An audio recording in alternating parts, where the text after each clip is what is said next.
Good morning, Miss Lily. May I speak with you for a moment? Of course, Jackson. Please have a seat. Thank you. I'd like to discuss my salary payment. Certainly. What would you like to know?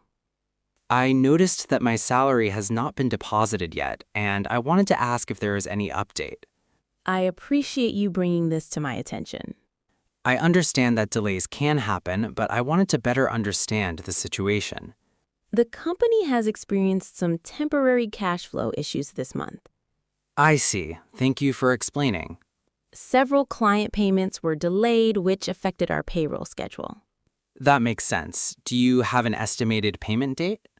Yes, we expect all salaries to be processed early next week. That's good to hear. Thank you for your patience and professionalism. Thank you for being transparent with me.